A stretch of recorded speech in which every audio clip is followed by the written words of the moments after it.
ನಮಸ್ಕಾರ. ಎನ್ಆರ್ಪುರ ಸುದ್ದಿ ಸಮಾಚಾರಕ್ಕೆ ಸ್ವಾಗತ. ಇಂದು ಮಂಗಳವಾರ. ಓದುತ್ತಿರುವವರು ನಂದಿನಿಯಾಲಂದೂರು. ಸುದ್ದಿಗಳ ವಿವರ. ಸರ್ಕಾರಿ ಪ್ರಥಮ ದರ್ಜೆ ಕಾಲೇಜುಗಳಲ್ಲಿ ಅತಿಥಿ ಉಪನ್ಯಾಸಕರುಗಳನ್ನು ನೇಮಕ ಮಾಡದೆ ರಾಜ್ಯ ಸರ್ಕಾರ ವಿದ್ಯಾರ್ಥಿಗಳ ಜೀವನದ ಜೊತೆ ಚೆಲ್ಲಾಟ ಆಡುತ್ತಿದೆ. ತಕ್ಷಣ ಅತಿಥಿ ಉಪನ್ಯಾಸಕರನ್ನು ನೇಮಿಸಬೇಕು ಎಂದು ಎಬಿವಿಪಿ ಶೃಂಗೇರಿ ತಾಲೂಕು ಸಂಚಾಲಕ ಅಭಿಷೇಕ್ ಆಗ್ರಹಿಸಿದರು. ಅವರು ಸೋಮವಾರ ಪಟ್ಟಣದ ಅಂಬೇಡ್ಕರ್ ವೃತ್ತದಲ್ಲಿ ತಾಲೂಕು ಎಬಿವಿಪಿ ಹಮ್ಮಿಕೊಂಡಿದ್ದ ಪ್ರತಿಭಟನೆಯಲ್ಲಿ ಮಾತನಾಡಿ, ರಾಜ್ಯದಲ್ಲಿ ಕಾಲೇಜು ಶಿಕ್ಷಣ ಇಲಾಖೆಯಡಿ ಬರುವಂತಹ 432 ಪದವಿ ಕಾಲೇಜುಗಳಲ್ಲಿರುವ 6,000 ಕಾಯಂ ಉಪನ್ಯಾಸಕರಲ್ಲಿ ಈಗಾಗಲೇ 3,000 ಉಪನ್ಯಾಸಕರುಗಳು ನಿವೃತ್ತಿಯಾಗಿದ್ದಾರೆ. 3,000 ಕಾಯಂ ಉಪನ್ಯಾಸಕರುಗಳೊಂದಿಗೆ 12,000 ಅತಿಥಿ ಉಪನ್ಯಾಸಕರುಗಳ ಸೇವಾ ನೆರವಿನಿಂದ ಪದವಿ ತರಗತಿಗಳು ನಡೆಯುತ್ತಿವೆ. ಈಗಾಗಲೇ ಸಾವಿರಾರು ಜನರು ಅತಿಥಿ ಉಪನ್ಯಾಸಕರ ಹುದ್ದೆಗಳಿಗೆ ಅರ್ಜಿ ಹಾಕಿದ್ದಾರೆ. ಆದರೆ ರಾಜ್ಯ ಸರ್ಕಾರ ಮಾತ್ರ ಹುದ್ದೆಗೆ ಆಹ್ವಾನವೇ ಮಾಡುತ್ತಿಲ್ಲ ಎಂದು ದೂರಿದರು. ಇದಕ್ಕೂ ಮೊದಲು ಸರ್ಕಾರಿ ಪ್ರಥಮ ದರ್ಜೆ ಕಾಲೇಜಿನಿಂದ ಪಟ್ಟಣದ ಅಂಬೇಡ್ಕರ್ ವೃತ್ತದವರೆಗೆ ವಿದ್ಯಾರ್ಥಿಗಳು ರಾಜ್ಯ ಸರ್ಕಾರದ ವಿರುದ್ಧ ಘೋಷಣೆಗಳನ್ನು ಕೂಗುತ್ತಾ ಮೆರವಣಿಗೆ ನಡೆಸಿದರು. ನಂತರ ಅಂಬೇಡ್ಕರ್ ವೃತ್ತದಲ್ಲಿ ಮಾನವ ಸರಪಳಿ ನಿರ್ಮಿಸಿ ಪ್ರತಿಭಟಿಸಿದರು. ಸ್ಥಳಕ್ಕೆ ಆಗಮಿಸಿದ ತಹಶೀಲ್ದಾರ್ ಡಾಕ್ಟರ್ ನೂರುಲ್ ಹುದಾ ಅವರಿಗೆ ವಿದ್ಯಾರ್ಥಿಗಳು ಮನವಿ ಪತ್ರ ಅರ್ಪಿಸಿದರು. ಈ ಸಂದರ್ಭದಲ್ಲಿ ಎಬಿವಿಪಿ ರಾಜ್ಯ ಕಾರ್ಯಕಾರಿಣಿ ಸಮಿತಿ ಸದಸ್ಯ ದೀಪಕ್, ಚಿಕ್ಕಮಗಳೂರು ಜಿಲ್ಲಾ ಸಂಚಾಲಕ ಧನುಷ್, ಜಿಲ್ಲಾ ಸಂಘಟನಾ ಕಾರ್ಯದರ್ಶಿ ಸಿದ್ಧಾರ್ಥ್, ಎನ್ಆರ್ಪುರ ತಾಲೂಕು ಸಂಚಾಲಕ ಶ್ರೇಯಸ್ ಮತ್ತು ನೂರಾರು ವಿದ್ಯಾರ್ಥಿಗಳು ಭಾಗವಹಿಸಿದ್ದರು. ಸಾಲಿನಲ್ಲಿ ಕರ್ನಾಟಕ ರಾಜ್ಯ ಸರ್ಕಾರಿ ಪ್ರಥಮ ದರ್ಜೆ ಕಾಲೇಜುಗಳಲ್ಲಿ ಅತಿಥಿ ಉಪನ್ಯಾಸಕರ ನೇಮಕಾತಿ ಸಂಬಂಧಿಸಿದಂತೆ ಮಾನ್ಯ ಉಚ್ಚ ನ್ಯಾಯಾಲಯದ ಮಧ್ಯಂತರ ಆದೇಶದ ಅನ್ವಯ ಕ್ರಮ ಕೈಗೊಳ್ಳದೆ ವಿಳಂಬ ನೀತಿ ಅನುಸರಿಸುತ್ತಿರುವ ರಾಜ್ಯ ಸರ್ಕಾರದ ನಡೆ ಖಂಡಿಸಿ ಪ್ರತಿಭಟನೆ.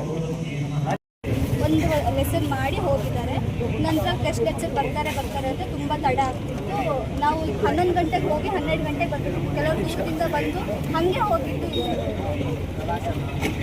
ಎಷ್ಟು ಫ್ಯಾಕಲ್ಟಿ ತಗೊಂಡಿದ್ದಾರೆ, ಯಾವ ಸಬ್ಜೆಕ್ಟಿಗೆ ಇಲ್ಲ? ಈಗ ಸಬ್ಜೆಕ್ಟ್ಗಳ ನೇಮ್ಗಳು ಗೊತ್ತಿಲ್ಲ. ಅದ್ರದ್ದು ಇದು ಆಗಿಲ್ಲ. ಈಗ ಲಾಸ್ಟ್ ವೀಕಿಂದ ಬಂದಿದ್ದಾರೆ, 3 ದಿನ ಬಂದಿದ್ದಾರೆ. ನಾನು ಇದ್ರ ಬಗ್ಗೆ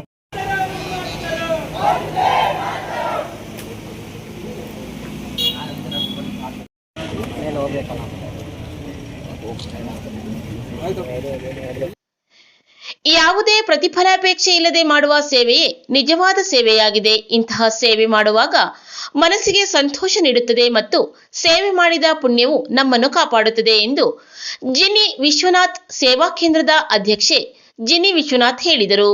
ಅವರು ಸೋಮವಾರ ಸರ್ಕಾರಿ ಆಸ್ಪತ್ರೆಯಲ್ಲಿ ಜಿನಿ ವಿಶ್ವನಾಥ್ ಸೇವಾ ಕೇಂದ್ರದಿಂದ ತಾಲೂಕಿನ ಸರ್ಕಾರಿ ಆಸ್ಪತ್ರೆಗೆ ವೈದ್ಯಕೀಯ ಪರೀಕ್ಷಾ ಸಾಧನಗಳನ್ನು ಒಳಗೊಂಡ ಎಮರ್ಜೆನ್ಸಿ ಕಿಟ್ಗಳನ್ನು ವಿತರಣೆ ಮಾಡಿ ಮಾತನಾಡಿದರು.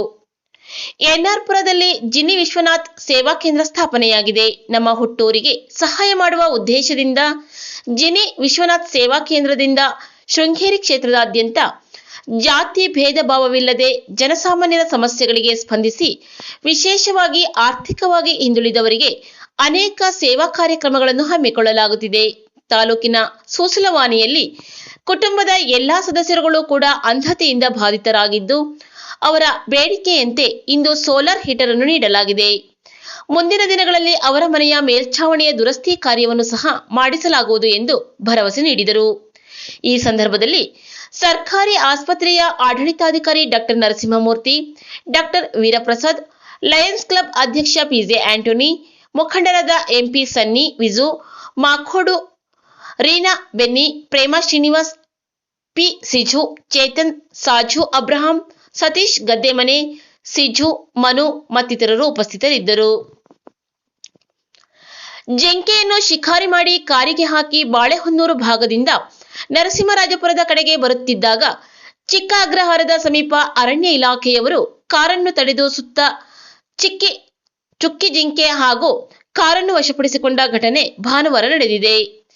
ಖಚಿತ ಮಾಹಿತಿ ಮೇರೆಗೆ ಕೊಪ್ಪ ವಿಭಾಗದ ಉಪ ಅರಣ್ಯ ಸಂರಕ್ಷಣಾಧಿಕಾರಿಗಳು ಹಾಗೂ ಸಹಾಯಕ ಅರಣ್ಯ ಸಂರಕ್ಷಣಾಧಿಕಾರಿಗಳ ಮಾರ್ಗದರ್ಶನದಲ್ಲಿ ಚಿಕ್ಕ ಅಗ್ರಹಾರ ವಲಯ ಅರಣ್ಯಾಧಿಕಾರಿ ಎಂಪಿ ಆದರ್ಶ ನೇತೃತ್ವದಲ್ಲಿ ಅರಣ್ಯ ಸಿಬ್ಬಂದಿಗಳು ಭಾನುವಾರ ಮಧ್ಯಾಹ್ನ 11 ಗಂಟೆ ಸುಮಾರಿಗೆ ಚಿಕ್ಕ ಅಗ್ರಹಾರ ಸಮೀಪ ಕಾರನ್ನು ಅಡ್ಡಗಟ್ಟಿದ್ದಾರೆ. ಆದರೆ ಕಾರಿನಲ್ಲಿ ಇದ್ದವರು ತಕ್ಷಣ ಪರಾರಿಯಾಗಿದ್ದಾರೆ. ಅರಣ್ಯ ಇಲಾಖೆಯವರು ಕಾರು ಹಾಗೂ ಸತ್ತ ಹೆಣ್ಣು ಚುಕ್ಕಿ ಜಿಂಕೆಯನ್ನು ವಶಪಡಿಸಿಕೊಂಡಿದ್ದಾರೆ. ಗುಬ್ಬಿಗಾ ಗ್ರಾಮದ ಜಿಎನ್ ಭರತ್ ಹಾಗೂ ಇತರರ ಮೇಲೆ ಪ್ರಕರಣ ದಾಖಲಾಗಿದೆ. ಆರೋಪಿಗಳ ಶೋಧ ಕಾರ್ಯ ಮುಂದುವರೆದಿದೆ.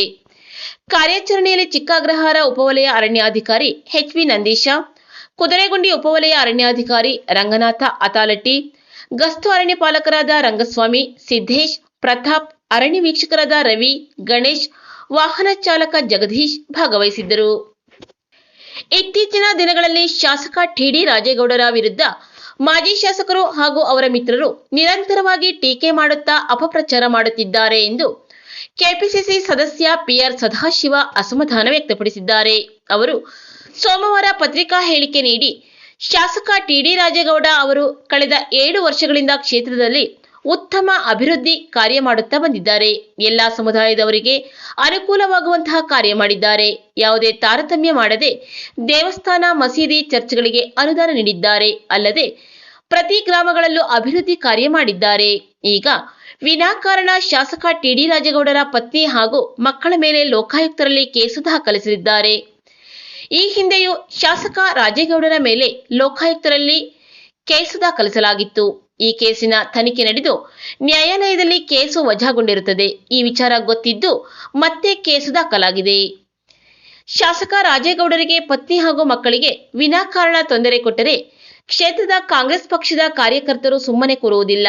ಮಾಜಿ ಶಾಸಕರ ವಿರುದ್ಧ ಪ್ರತಿಭಟನೆಗೆ ಇಳಿಯಬೇಕಾಗುತ್ತದೆ ಎಂದು ಎಚ್ಚರಿಕೆ ನೀಡಿದ್ದಾರೆ. ಈ ಹಿಂದೆ ಮಾಜಿ ಶಾಸಕರ ಕೆಲಸ, ಅಭಿವೃದ್ಧಿ ಕಾರ್ಯಗಳಿಗೆ ನಾವು ಸಹಕಾರ ನೀಡಿದ್ದೇವೆ. ಮುಂದೆಯೂ ಸಹ ಕ್ಷೇತ್ರದ ಅಭಿವೃದ್ಧಿ ಕಾರ್ಯಗಳಿಗೂ ಮಾಜಿ ಶಾಸಕರು ಹಾಗೂ ಅವರ ಎಲ್ಲಾ ಮಿತ್ರರು ಸಹ ಸಹಕಾರ ನೀಡಬೇಕು ಎಂದು ಅವರು ಮನವಿ ಮಾಡಿದರು. ವಂದನೆಗಳು.